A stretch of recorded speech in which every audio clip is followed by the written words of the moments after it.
Quand on s'informe sur Google, l'application nous propose des articles de médias bien connus, comme 20 minutes, Sud-Ouest ou Le Monde. Mais aussi d'autres plus insolites, Gremag, La Plasturgie ou Les Déchargeurs. Des sites créés de toutes pièces par intelligence artificielle, dont les articles sont truffés d'erreurs. On a l'habitude de lire des articles. Et pourtant, même nous, on s'est fait piéger. Avec un portrait élogieux consacré à l'universitaire Gilles Dufresneau. Il serait un économiste renommé, au parcours remarquable. Mais lorsque nous le contactons, surprise. De toute évidence, ce n'est pas vous, quoi. Absolument pas, non. De toutes les façons, il n'y a pas de confusion possible. Et j'en ai fait un autre aussi. Magnifique. Très réussi, je trouve. Ah ouais. Alors, j'ai fait Cyril. C'est pour vous. Ah bah alors franchement, c'est trop sympa. Regardez, c'est impressionnant. Ah putain, c'est génial. C'est que de l'amour, c'est que de l'amour. Ah putain, c'est génial. C'est que de l'amour, c'est que de l'amour. C'est une mauvaise réponse. Et oui, c'est notre C'est la première fois. C'est un record battu, oui. C'est 5 mauvaises réponses sur 5, c'est extraordinaire. C'est merveilleux. Elle était belle cette aventure. Ouais, c'était génial. Applaudissements pour Joël, s'il vous plaît. 159 800 €. Merci. Dans la cagnotte de notre rugbyman, qui a fait un parcours exceptionnel. Elle fait toujours polémique, mais Emmanuel Macron a finalement promulgué la loi du plomb.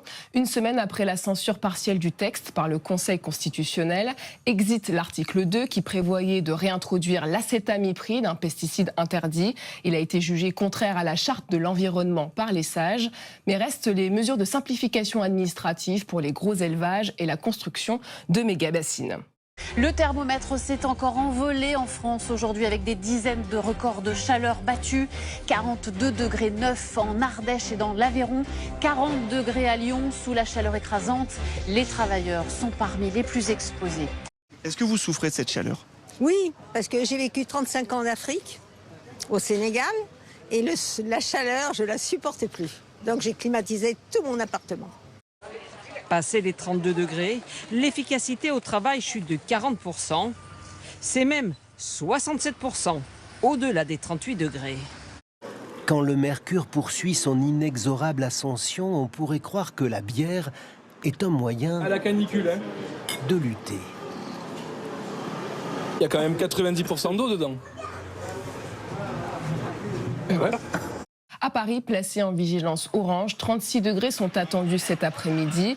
Alors certains ont piqué une tête dans la Seine, grande nouveauté, héritage des JO de Paris. Ce n'était plus arrivé depuis la canicule de 2003. Cette semaine, la température en surface de la mer Méditerranée pourrait atteindre localement les 30 degrés, notamment au large de la Côte d'Azur. Avec le dérèglement climatique, les canicules marines sont de plus en plus fréquentes et intenses. Je viens pas forcément pour la natation, mais se baigner à l'île Saint-Louis, c'est quand même quelque chose.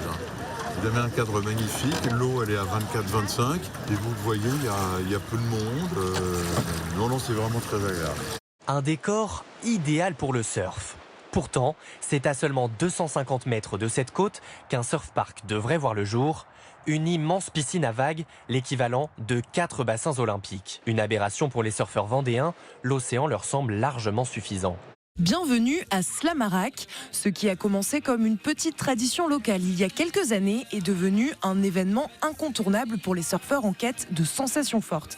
Réunis sur cette plage de Carlsbad en Californie, ils ont un objectif chaque année, créer le chaos. Oui, parce que le but de Slamarac, c'est de surfer la même vague en même temps.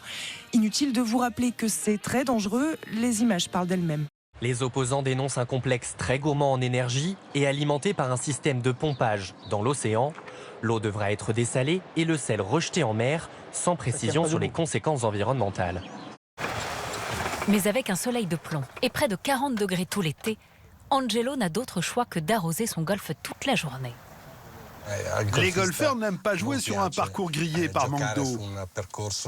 Dans un endroit comme celui-là, le gazon doit être vert.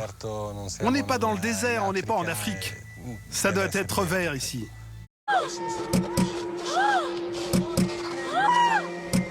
Près de 1500 incendies ont déjà été détectés depuis le début de l'année dans l'Union européenne. Un chiffre en progression. Regardez ces images impressionnantes, notamment au Portugal où 3 grands feux sévissent. L'Espagne également, le feu s'approche de la capitale, Madrid. En Turquie, 2000 personnes ont été évacuées. Et puis enfin, vous le voyez au Monténégro, l'armée est intervenue pour épauler les pompiers suite à un violent incendie.